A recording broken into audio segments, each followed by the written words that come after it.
In a quiet monastery nestled amidst the mountains, far from the noise and chaos of the world, lived a monk. Every day he would step into his peaceful garden to watch nature at work. The chirping of birds, the gentle sway of trees, and the warm morning sun rays filtering through the leaves were his daily dose of tranquility. One morning as he sat in his favorite spot, he saw something unusual. A little fly was buzzing around the temple kitchen in an annoyed and restless manner. It couldn't seem to find any peace. It tried to rest on some ripe fruit, but each time it was swatted away by a broom. It flew into the temple hall, hoping to find some solace there, but was pushed out by the incense smoke. The fly was upset. As it flew past the monk, it said, "Why does no one like me? Why do I get pushed away everywhere I go? And that bee. Everyone loves that bee. Look at the bee. Always welcomed, always praised. It's not fair. We both fly, we both have wings, yet I am ignored, and the bee is honored." The monk watched the distressed fly for a while, and when it landed on a nearby flower, he called out to it. The fly looked up and said, "Why do you call me? You will say the same things they say. You will chase me away too, right?" The monk smiled and asked,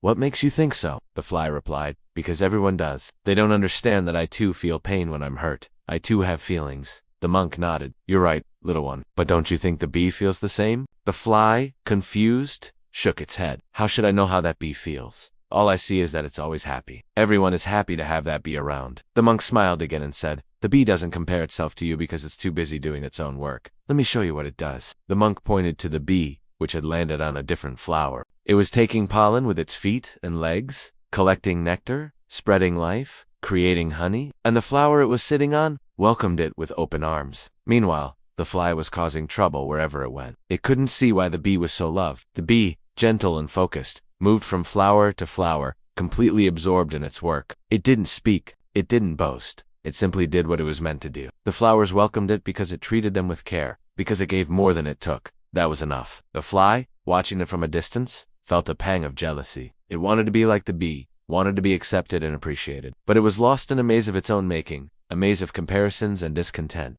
The monk, seeing the turmoil in the fly's eyes, called out to it. The fly looked up and said, "Why do you call me? You will say the same things they say. You will chase me away, too, right?" The monk replied, "Not at all. I want to ask you something." The fly hesitated and then asked, "What is it?" The monk asked, "Do you know why people close their windows to flies, but open them for bees?" The fly, confused, shook its head. The monk continued, "The bee brings sweetness. The fly brings decay. The bee works quietly. The fly buzzes in anger. But even then, the fly has its place. It cleans, it recycles. It's part of the balance. So why compare it all?" The fly was stunned. It had never thought about its purpose, its reason for being. It had been too busy chasing the bee, trying to be like it. It realized that each of them had a role to play in the grand scheme of things. The fly understood that the real issue wasn't that it was a fly. The real issue was that it compared itself to the bee. With newfound clarity, the fly thanked the monk and buzzed off to find its own purpose. The monk sat there watching the fly go. He saw the bee land on a flower nearby, and he smiled. He knew that both the bee and the fly had their place in the cycle of nature. Some time passed. The bee flew away, and the fly came back. It sat on the monk's hand and said, "Thank you for showing me the right path. I won't compare myself to others anymore." The monk stroked the fly's back and said, "You're welcome, little one. Remember, your purpose is unique to you.